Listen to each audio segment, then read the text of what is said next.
Hai Tizen, untuk kalian yang perempuan dan merasakan gangguan saat haid atau menstruasi, misalnya siklusnya nggak terlalu teratur dan juga berkepanjangan, siapa nih? Hati-hati loh, bisa jadi itu adalah salah satu gejala dari PCOS atau Polycystic Ovarian Syndrome. Tapi sebelum kalian self-diagnose, pentingnya kita untuk mengetahui dan belajar lebih lanjut mengenai ini lebih dalam. Namun, sebelum kita masuk ke penjelasannya, jangan lupa untuk bantu channel ini berkembang dengan cara subscribe dan juga nyalakan loncengnya. Anyway, untuk itu kita telah hadir bersama dengan ahlinya yang ternyata juga nanti di-spill sedikit adalah penyintas dari PCOS. Dan kita akan kulik lebih dalam nih, seperti apa sih sebenarnya PCOS tersebut, gejala dan cara untuk menanganinya. Dan hari ini kita sudah bersama dengan Kak Aisyah. Halo Itizen, kenalin aku Putri Aisyah dan aku adalah seorang registered dietitian atau seorang nutritionist, dan makasih sebelumnya telah diundang di acara Hana. Seneng banget kita kehadiran langsung dengan narasumber yang pastinya terpercaya, dan nanti Itizen banyak mencatat nih ke depannya beberapa highlight penting mengenai PCOS. Nah Kak, tadi kan aku udah sempat skill sedikit tuh, katanya gejala dari PCOS itu biasanya perempuan ini menstruasinya agak lambat, nggak teratur, bahkan ada juga yang berkepanjangan gitu hariannya. Nah sebenarnya PCOS itu apa dan gejala lebih lengkapnya itu gimana sih Kak? Silahkan dijelaskan kepada Itiza. Oke, jadi PCOS sendiri adalah kondisi infertilisasi atau ketidaksuburan yang terjadi pada wanita usia subur. Jadi usia di antara 15 hingga 35 sampai 40 tahun.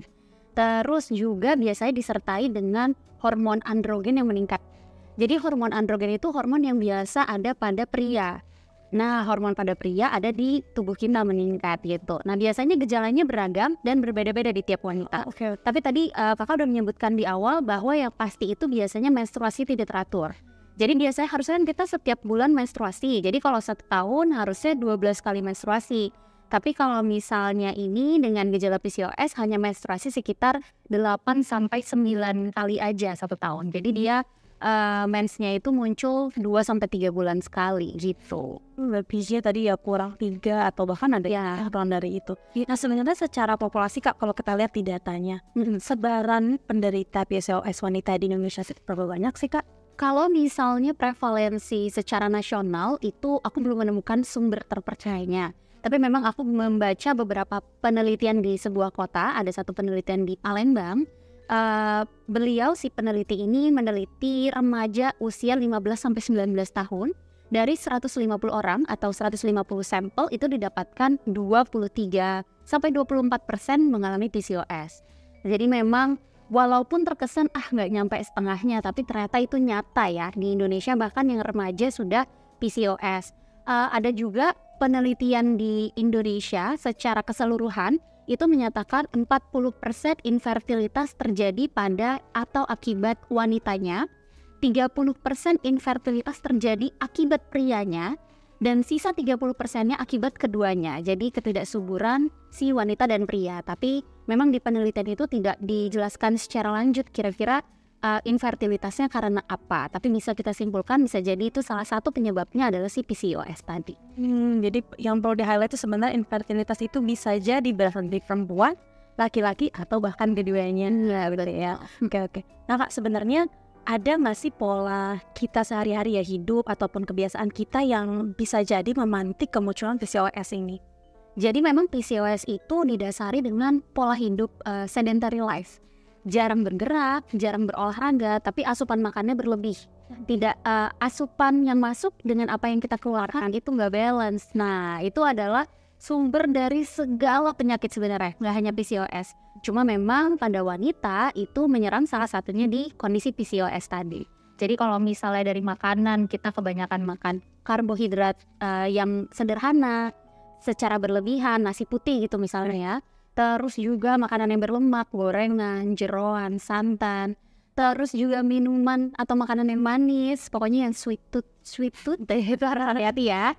Dan kekurangan serat. Nah itu kalau misalnya makannya bisa balance antara makanan yang kita benar-benar pengen makan dengan makan yang tinggi serat yang kita butuhkan, itu mungkin masih nggak masalah, meskipun memang seratnya harus lebih dinaikin. Tapi kalau misalnya udah lebih ke yang cuma makanan yang pengen aku mau aja tapi nggak dibutuhin sama tubuh, nah itu yang berbahaya sebenarnya. Jadi pada intinya sesuatu yang tidak balance itulah gitu ya, habit-habit yang tidak balance, entah energi yang masuk dan keluar, itu yang bisa memicu nih dan kemunculan PCOS ini.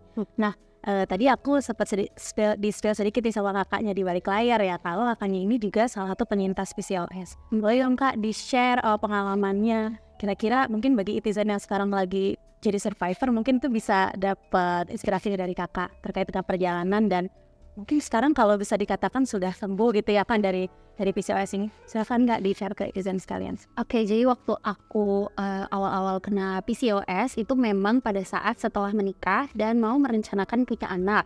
Jadi memang kalau bisa dibilang masih masa promil gitu ya.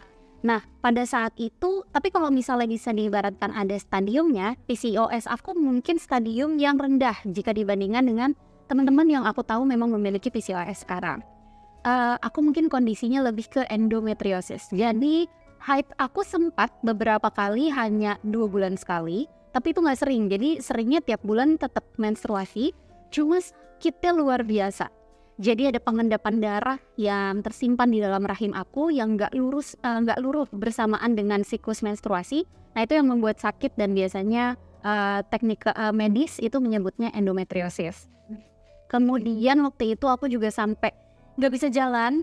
Jadi waktu itu posisinya duduk, terus aku mau bangun berdiri tuh benar-benar sakit perut bagian bawahnya, kayak sakit menstruasi mungkin ya, tapi itu kayak berkali-kali lipat lebih sakit. Akhirnya aku merangkak dan harus dibawa ke UGD. Ketika di USG segala macam dan ditemukan bahwa aku memiliki kista yang besarnya mungkin sebenarnya nggak seberapa besar. Kalau kata dokter ini masih terbilang kecil, 3-4 cm. Aku kenal temen aku yang dia bahkan punya kista yang sampai 20 cm dan lain sebagainya. Jadi itu memang masih terbilang sangat kecil, tapi itu aja udah cukup menyiksa aku gitu. Jadi pada waktu itu memang aku akui pola hidup aku berantakan. Jadi baru pindah kerja, baru transisi, jadi harus beradaptasi, makan yang gak teratur, dengan jam kerja yang benar-benar pack banget. Aku olahraga juga enggak, padahal waktu itu aku juga promil, jadi aku cuma mengandalkan suplemen aja, dan itu salah banget. Jadi ya ketahuan lah kira-kira kenapa aku bisa ke situ. Oke, jadi tadi yang aku takut berarti gejala yang paling signifikan terjadi pada saat menstruasi itu rasa sakitnya lebih berasa gitu ya Mbak ya.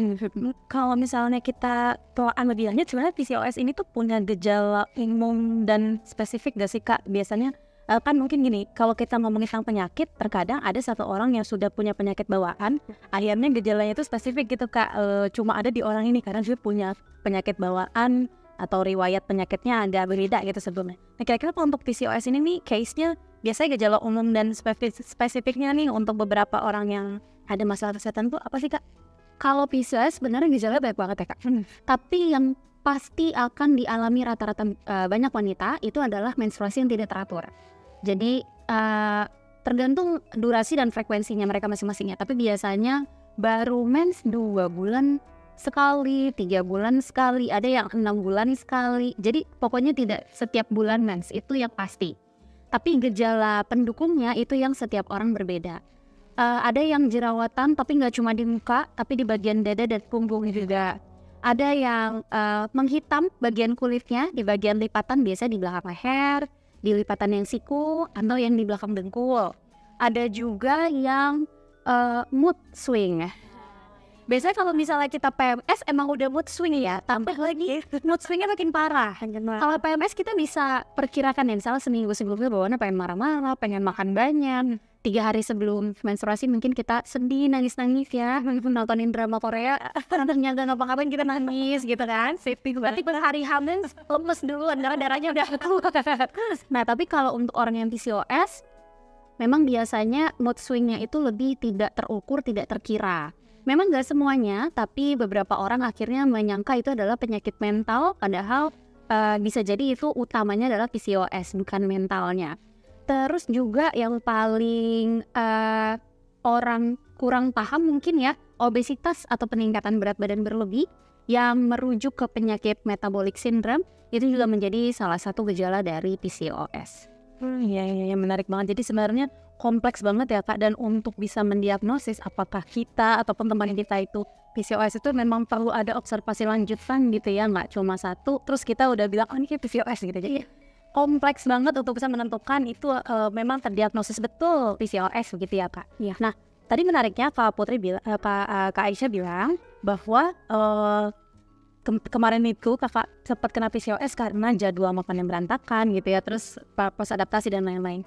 Jadi kan sebenarnya kalau kita tarik kesimpulan, determinan ataupun faktor yang mempengaruhi seseorang kena PCOS kan juga dari pola makan kita gitu ya. Karena sebenarnya seberapa impactful sih Kak gitu, saya persentasenya atau pengaruhnya gitu ya pola makan kita terhadap kemunculan PCOS ini. Jadi nanti kita mungkin bisa mulai antar-antar nih netizen yang tuh takut nih, bisa semua dari sekarang mencegah sebaik mungkin nih agar nggak terkena PCOS. Bisa Fisher. Oke, pola makan itu adalah pengaruh nomor 1 untuk menghindari atau mengatasi kondisi PCOS. Jadi kalau misalnya yang seperti tadi udah aku sebutkan, kalau misalnya kita makannya terlalu banyak lemak, terlalu banyak karbohidrat sederhana, terus juga terlalu banyak yang manis-manis, mungkin nggak auto PCOS, tapi itu adalah akumulasi bertahun-tahun silam. Jadi aku memang kita nggak kayak ini ya, kena hujan hari ini besok kita flu. itu instan. Tapi kalau misalnya PCOS atau kondisi penyakit lainnya yang bermula dari makanan, itu biasanya karena kebiasaan buruk yang kita bangun setahun atau 2 tahun sebelumnya, atau mungkin 5 tahun bahkan. Tiba-tiba di tahun ini amit-amit, oh ternyata PCOS kayak gitu. Jadi memang makanan ini memiliki pengaruh besar nomor 1 terhadap kesehatan kita. Nomor 2-nya adalah olahraga gitu. Ya, jadi bisa dikatakan faktor utama gitu ya desain untuk kita ya memperhatikan pola makan kita itu terhadap mungkin gak cuma PCOS ya Kak, kayak banyak penyakit sekarang tuh ya degeneratif yang biasanya tuh sama orang-orang lanjut usia, sekarang tuh kayaknya anak-anak muda ya, umuran kita tuh kayak udah ada gitu. Jadi itulah mungkin dari sekarang ya Kak, mungkin lebih diperhatikan lagi pola hidupnya. Nah terkait dengan makanan nih Kak, sebenarnya kalau dari Kakak sendiri nih dari segi kacamata nutritionist, ada nggak sih don'ts do dan don'ts-nya gitu ya dalam memilih makanan ya agar tadi bisa istilahnya mengantisipasi mungkin ya kemunculan PCOS ini? Oke. Sebelumnya disclaimer dulu, aku nggak mau ketika aku bicara kayak gini terus netizen nanti, aduh gila berarti gue nggak bisa makan ini, berarti gue nggak bisa makan itu. Disclaimer, kalian boleh makan apapun, asalkan tahu batasannya ya. Jadi yang utamanya adalah kalau misalnya kalian mengonsumsi karbohidrat, diutamakan yang karbohidrat kompleks. Pasti kan udah sering denger nih ada beras merah, terus juga ubi, kentang, singkong.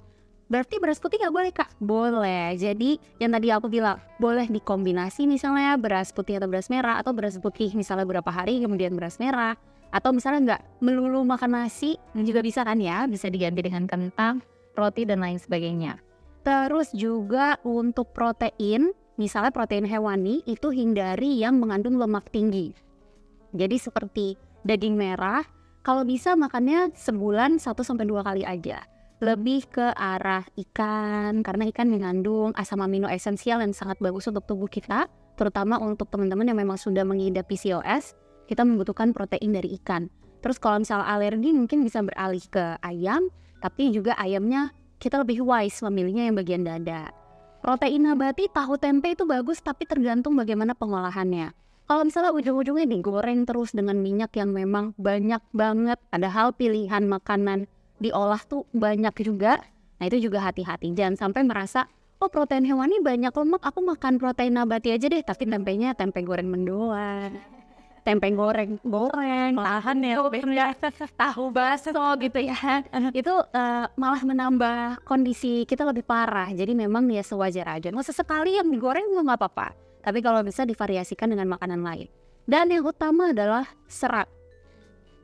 Orang Indonesia sangat sulit banget untuk diedukasi makan serat.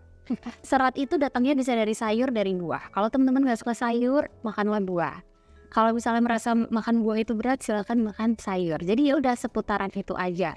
Jadi serat itu yang memang membantu untuk meluruhkan semua racun-racun yang ada di tubuh kita gitu. Jadi memang harus balance.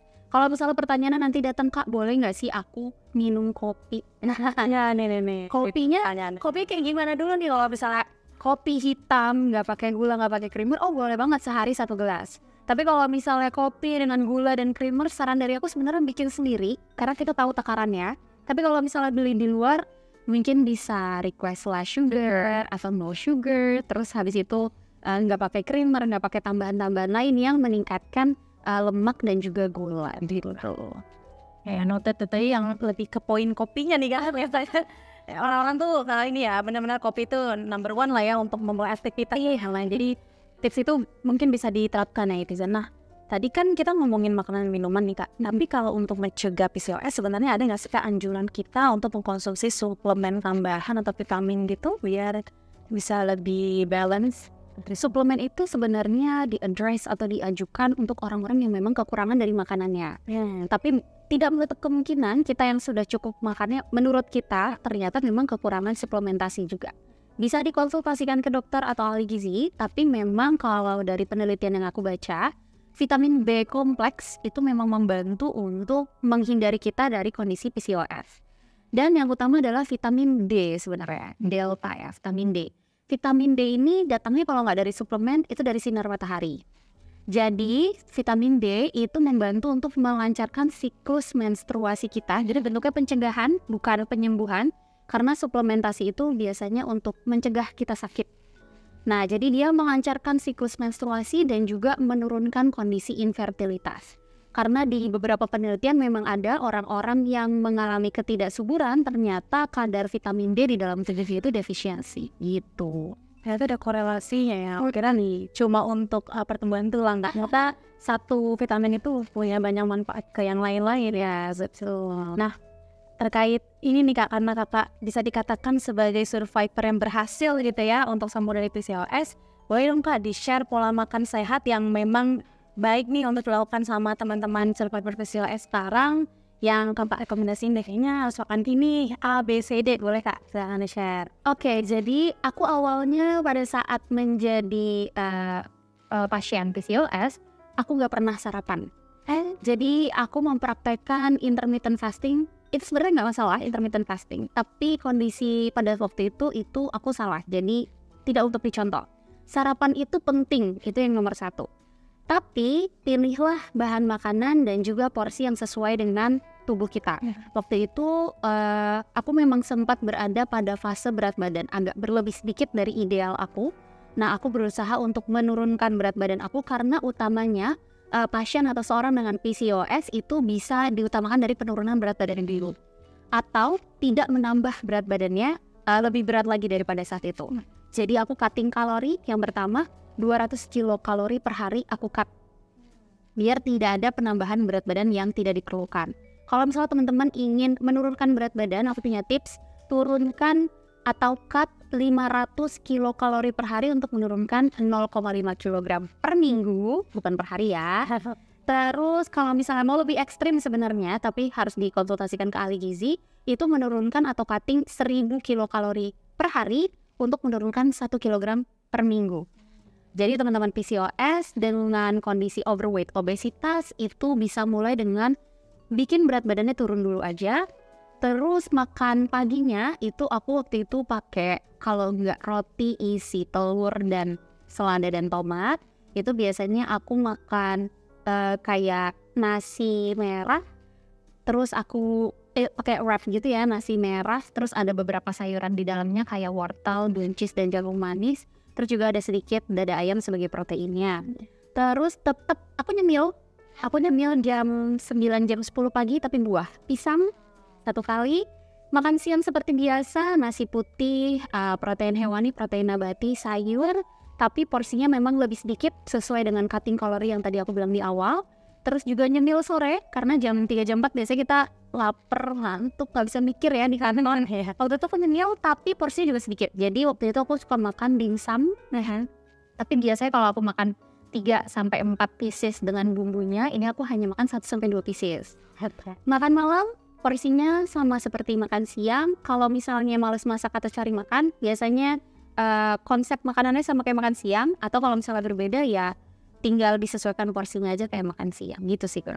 Oke, jadi tadi ada beberapa rasio tuh netizen perlu dicatat ya dan diingat-ingat nih untuk nanti diterapkan khususnya bagi netizen yang sedang menjadi survivor PCOS.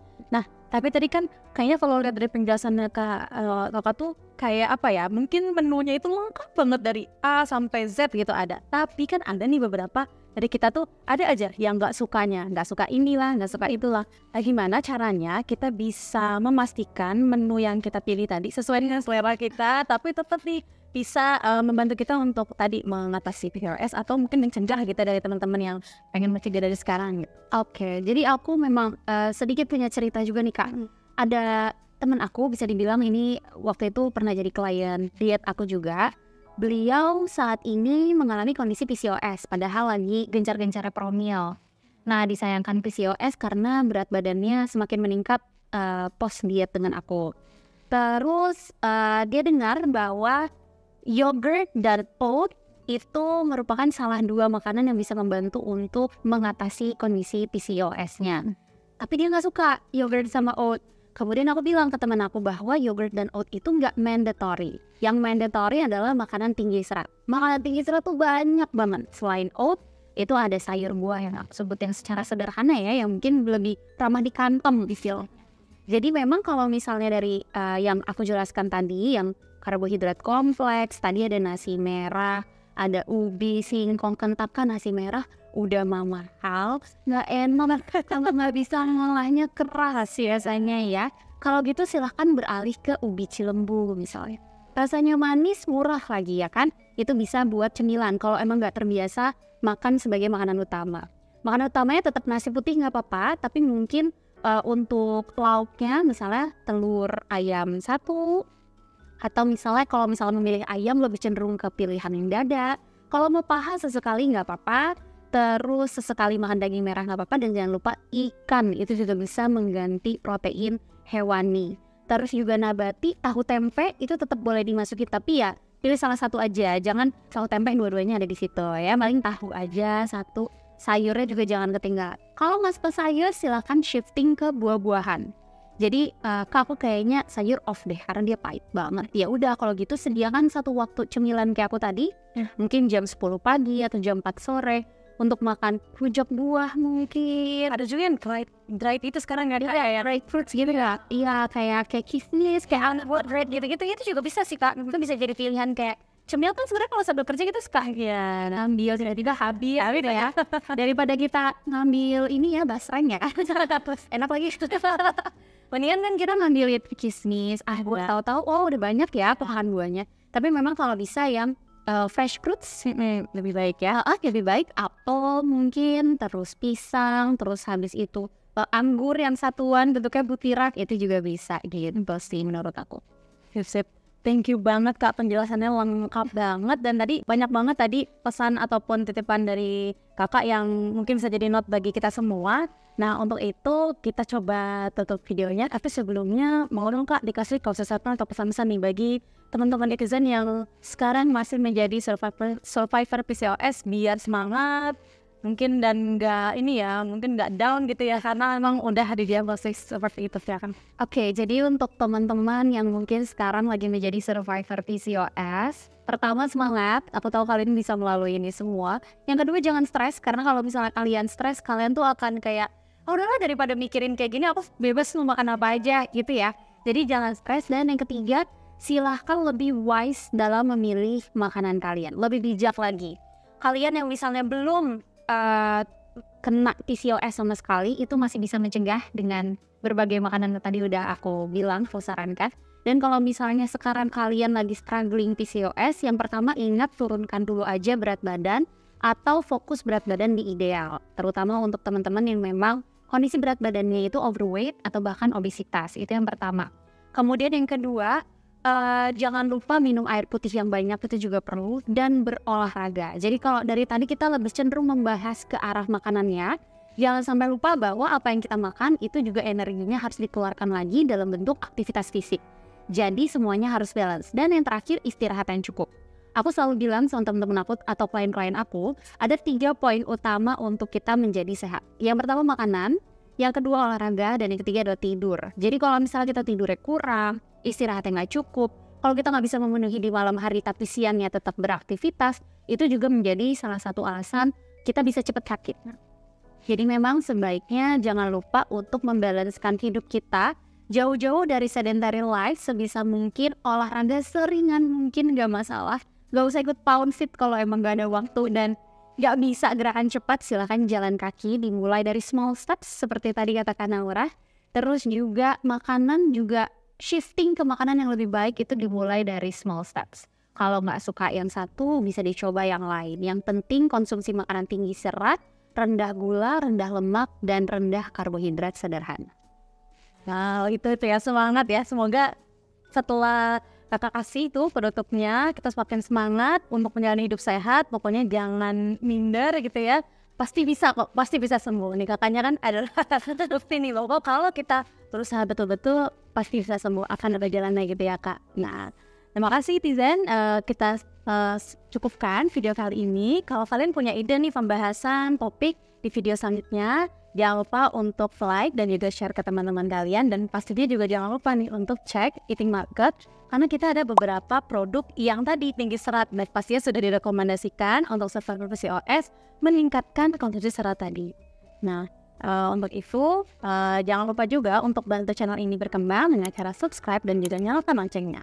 See you on the next video, Itizen. Bye!